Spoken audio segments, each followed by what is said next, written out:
Hoje fosse pautado pelo sarcasmo das hashtags da internet, a questão em discussão seria a decisão do ministro Narco Aurélio, do Supremo Cartel Federal. Tão absurda e tão irresponsável foi a soltura de um líder de facção que agora paira sobre a mais alta corte brasileira a gravíssima suspeita de cumplicidade com o crime organizado. Olha que ponto chegamos. Colaborou para essa atmosfera de desconfiança na justiça, a ausência de decoro e a falta de temperança do ministro Marco Aurélio, ao ser questionado pelo jornalismo aqui da CNN Brasil sobre uma dessas coincidências que nos fazem imaginar coisas.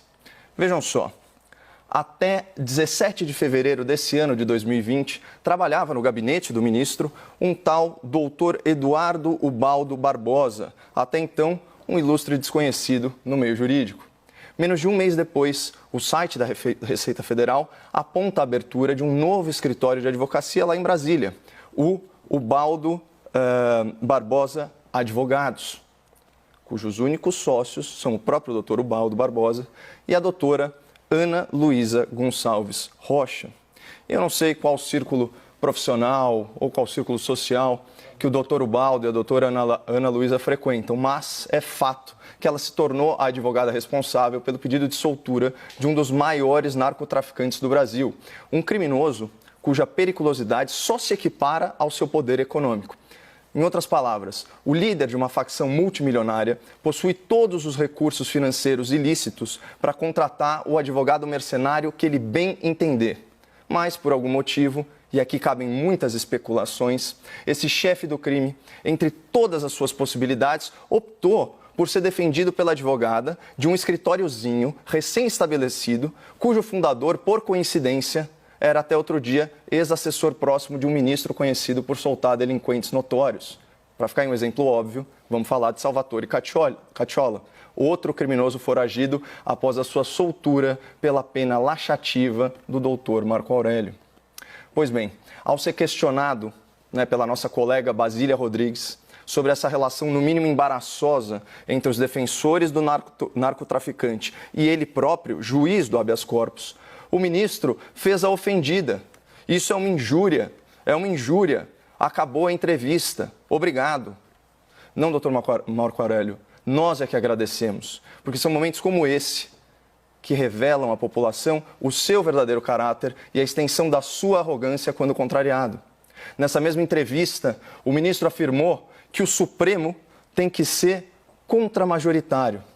Marco Aurélio deve ser fã do Barão Vermelho, porque ele vive nadando contra a corrente só para exercitar. O problema é que, apesar da sua exacerbada vaidade, Marco Aurélio não é uma estrela como era Cazuza, ele é um juiz. E o que se espera dele não é um comportamento subversivo, mas uma atuação balizada pela lei, pela jurisprudência e pelo respeito ao colegiado.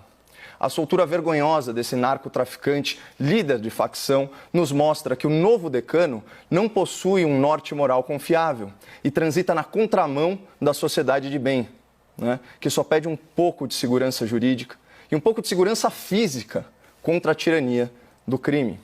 A Constituição Federal é muito clara no seu artigo 105, ao estabelecer ser de competência do Superior Tribunal de Justiça, o STJ, a uniformização de interpretações sobre leis federais, como é o caso do dispositivo penal que trata da revisão periódica da prisão preventiva para verificação da sua legalidade.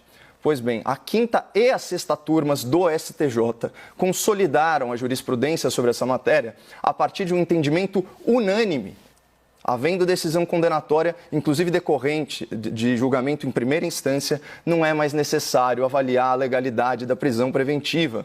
E por que será que 10 ministros pensam de forma idêntica sobre um assunto supostamente controverso? Por uma questão elementar de lógica. O artigo 312 do Código de Processo Penal estabelece a prisão preventiva como um mecanismo para assegurar a aplicação da lei penal, quando houver prova da existência do crime e indício de autoria.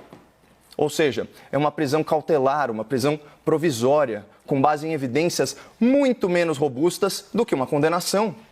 Portanto, a partir do momento que já existe uma sentença condenatória, é uma obviedade que os requisitos para a prisão preventiva já estão ali.